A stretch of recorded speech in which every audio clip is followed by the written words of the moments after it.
Já reparou como quase ninguém presta atenção na fundação de um prédio quando tudo parece sólido, estável e funcionando?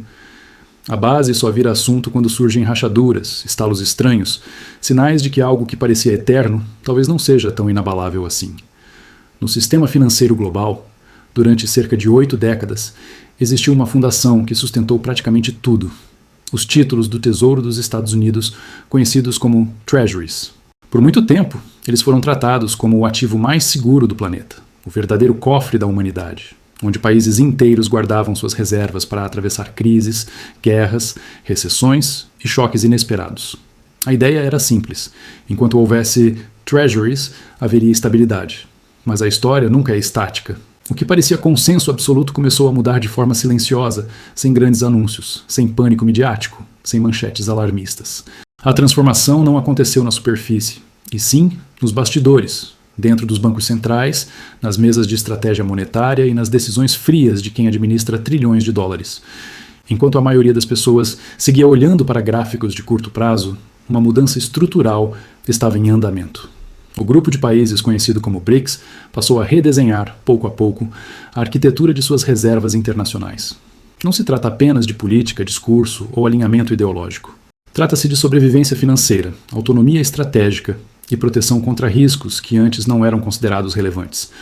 Os dados de 2024 e 2025 deixam isso muito claro. O que estamos presenciando é uma redução sistemática, coordenada e persistente da exposição desses países à dívida americana. Não é um movimento impulsivo, nem resultado de uma crise pontual. É uma estratégia de longo prazo, pensada com cuidado, executada com paciência e sustentada por uma mudança profunda na percepção de risco. Para entender o peso disso, é preciso voltar a um conceito central que sustentou a hegemonia financeira dos Estados Unidos por décadas, o chamado privilégio exorbitante. Esse privilégio existia porque o dólar se tornou a principal moeda de reserva global.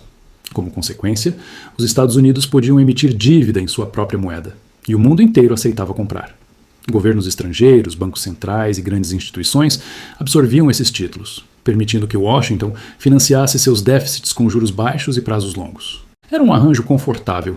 Países exportadores vendiam bens, commodities e energia, recebiam dólares e, sem ter como reinvestir tudo em suas próprias economias, devolviam esse dinheiro comprando treasuries.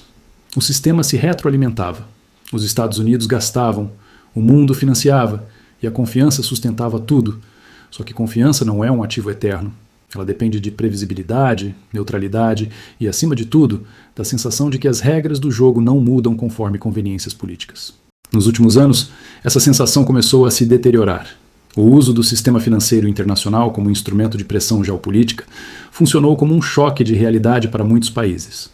O recado foi direto e impossível de ignorar. Reservas internacionais podem ser congeladas, bloqueadas ou limitadas se houver conflito político. Nesse momento, algo fundamental se rompeu. Se suas reservas não estão totalmente sob seu controle, elas não são, de fato, seguras.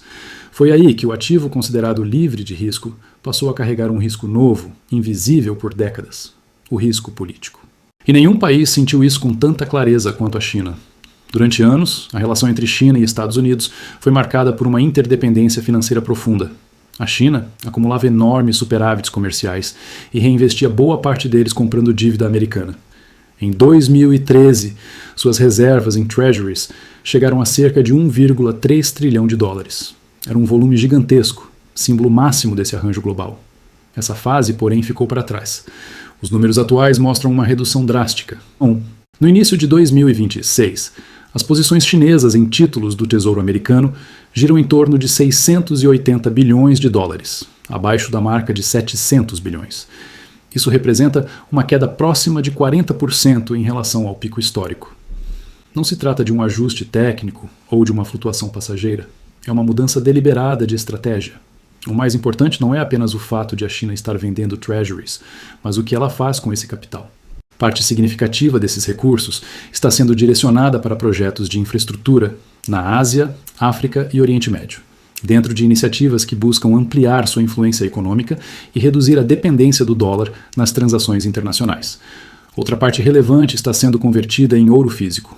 O Banco Popular da China vem reportando compras consistentes do metal por 18 meses consecutivos. Na prática, é a troca de um ativo financeiro baseado em promessas por um ativo físico que não depende da decisão de nenhum governo estrangeiro. A mensagem por trás dessa escolha é clara. Em um mundo mais fragmentado, com tensões geopolíticas crescentes e alianças instáveis, ativos tangíveis ganham valor estratégico. O ouro não pode ser congelado por sanções, não depende de sistemas de pagamento controlados por terceiros e não carrega o risco de calote político. Ele não é uma aposta em crescimento, mas uma âncora de confiança em tempos incertos. A Índia, outro pilar importante do BRICS, segue uma lógica diferente, mas chega a conclusões semelhantes. Sua abordagem é menos confrontacional e mais pragmática. Como uma das economias que mais crescem no mundo, a Índia precisa lidar com fluxos constantes de capital, volatilidade cambial e pressões inflacionárias.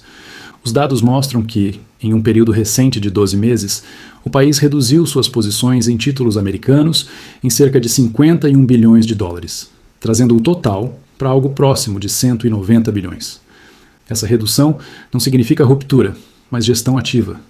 Quando os juros sobem nos Estados Unidos, o capital tende a sair de mercados emergentes em busca de rendimentos mais altos e segurança. Isso pressiona a moeda local. Para evitar uma desvalorização excessiva da rúpia, o Banco Central indiano vende parte de seus treasuries, obtém dólares e intervém no mercado de câmbio. Ao mesmo tempo, a Índia também vem aumentando suas reservas de ouro, que já ultrapassam 800 toneladas. É a diversificação clássica. Menos dependência de um único emissor e mais equilíbrio entre ativos financeiros e reais. O Brasil também faz parte desse movimento, ainda que de forma mais gradual e cuidadosa. Historicamente, o país sempre manteve reservas cambiais robustas, como forma de proteção contra crises externas. O tamanho desse colchão continua relevante, mas sua composição vem mudando. Em outubro de 2024, as posições brasileiras em treasuries giravam em torno de 228 bilhões de dólares. Atualmente, esse valor opera mais próximo de 167 bilhões. Talvez o movimento mais simbólico de todos venha da Arábia Saudita. Por décadas, o acordo do petrodólar foi um dos pilares da ordem econômica global. O petróleo saudita era vendido exclusivamente em dólares, e grande parte dessa receita era reinvestida em dívida americana. Isso ajudava a sustentar tanto o dólar quanto o mercado de treasuries. Hoje, esse arranjo não desapareceu completamente, mas está claramente enfraquecido. As posições sauditas em títulos do Tesouro americano caíram para algo próximo de 100 bilhões de dólares, o menor nível em anos. Ao mesmo tempo, o país vem direcionando enormes volumes de capital para financiar sua própria transformação econômica, investindo em infraestrutura, tecnologia, turismo e projetos de longo prazo. O capital gerado pelo petróleo passa a servir prioritariamente aos interesses nacionais, e não mais à sustentação automática do déficit americano. Isso marca o fim de uma era silenciosa no mercado de energia e nas finanças globais. Esse movimento não foi liderado por investidores individuais, mas por instituições oficiais. O motivo é simples. O ouro não é passivo de ninguém. Ele não depende de promessas de pagamento, não pode ser cancelado por decisões políticas e não sofre diluição por inflação monetária. Para os países do BRICS, aumentar as reservas de ouro é um passo essencial na construção de um sistema financeiro mais autônomo, capaz de sustentar trocas comerciais e acordos bilaterais sem a necessidade de passar obrigatoriamente pelo dólar. Isso significa que os Estados Unidos estão prestes a colapsar? Não. O mercado de dívida americana é gigantesco, com dezenas de trilhões de dólares em circulação.